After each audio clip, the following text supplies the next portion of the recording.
Group 1 எக்ஸாமுக்கு final ரிவிஷனாக என்ன பண்ணலாம் அப்படிங்கிற ஒரு ஸ்மால் டிப்பு. ஸோ இதை ஃபாலோ பண்ணிக்கோங்க.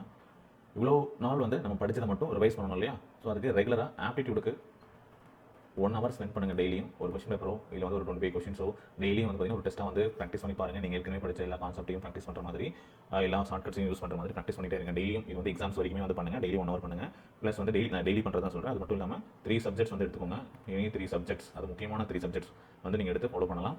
எக்ஸாம்பிள் பாலிட்டி ரொம்ப முக்கியமானது, அதை எடுத்துக்கோங்க. அடுத்து வந்து பார்த்திங்க அப்படின்னா யூனிட் 6 இருக்கக்கூடியதும் சரி உங்களுக்கு வந்து ரொம்ப முக்கியமானது. அடுத்து யூனிட் 5. ஸோ இதை எடுத்துக்கிட்டு நீங்கள் வந்து என்ன பண்ணலாம், ரெகுலராக இது 3 யூனிட்டுக்குமே வந்து பார்த்திங்க அப்படின்னா இம்பார்ட்டன்ஸ் கொடுத்து ரிவைஸ் பண்ணலாம். டெய்லி வந்து பார்த்திங்கன்னா இதை நீங்கள் ஸ்பிளிட் பண்ணிக்கோங்க எவ்வளோ நேரம் படிக்கிறது அப்படிங்கிறது.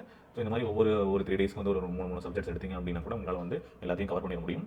அதன் பிறகு வந்து நீங்கள் ஆல்ரெடி எடுத்து வச்சிருக்கக்கூடிய ஃபைனல் நோட்ஸ், இந்த ஃபைனல் நோட்ஸ்லேருந்து உங்களுடைய ரிவிஷனை பண்ணுங்கள். அப்புறம் ஏற்கனவே எழுதின டெஸ்ட்டுக்கு பேப்பர்ஸ் இருக்கு இல்லையா, அந்த பேப்பர்ஸ்லையும் இருக்கக்கூடிய கொஷின்ஸ் அண்ட் மிஸ்டேக்ஸ் இருந்ததுன்னா அதை ரிவைஸ் பண்ணுங்கள். அதில் இருக்கக்கூடிய கான்செப்ட்டை திரும்ப நல்லா ரிவைஸ் பண்ணிக்கோங்க. ப்ரீவியஸ் இயர் கொஷின் பேப்பர் இருந்தால் அதுவும் ரிவைஸ் பண்ணுங்கள். ஸோ உங்களுக்கு நம்ம ஆப்பில் ஜிஎஸ்க்கான PYQ ஒவ்வொரு டாபிக் வைஸ் கொஷின்ஸ் வந்து கொடுத்துருக்கோம். வெறும் 175 அப்படிங்கிற ப்ரைஸ் வந்து கொடுத்துருக்கோம். ஸோ நீங்கள் வந்து யாராவது யூஸ் பண்ணுறீங்க அப்படின்னா அப்கமிங் குரூப் 4 குரூப் 2 எல்லாத்துக்குமே யூஸ் ஆகும். இந்த டெஸ்ட் சீரிஸ் யூஸ் பண்ணிக்கோங்க.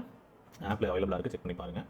ஸோ என்னென்னலாம் பண்ணக்கூடாது அப்படிங்கிற ஒரு விஷயம் நம்ம ஃபாலோ பண்ணோம் அப்படின்னா, ஒரு நாளைக்கு ஒரு சப்ஜெக்ட் அப்படிங்கிற மாதிரி ஃபாலோ பண்ணாதீங்க. மிக்ஸ் பண்ணி படிங்க, ரொம்ப முக்கியமானது.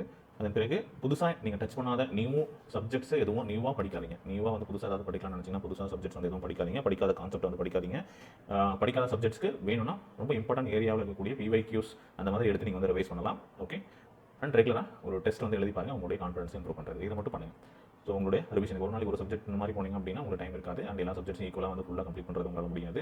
அண்ட் ரொம்ப ஹை ப்ரியாரிட்டி இருக்கக்கூடிய ஆப்டிடியூடும் அடுத்து இருக்கக்கூடிய முக்கியமான யூனிட்ஸும் படிங்க. சுத்தமாக படிக்காத சப்ஜெக்ட்ஸ் நமக்கு தேவையில்லை. ஸோ இவ்வளோ நாள் படித்த நீங்களே கிளியர் பண்ணுவாங்க, வேறு யார் கிளியர் பண்ணுவாங்க அப்படிங்கிற ஒரு மைண்ட் செட்டோட நம்பிக்கை வச்சு ஸோ உங்களோட எக்ஸாம்ஸை வந்து அப்ரோச் பண்ணுங்கள்.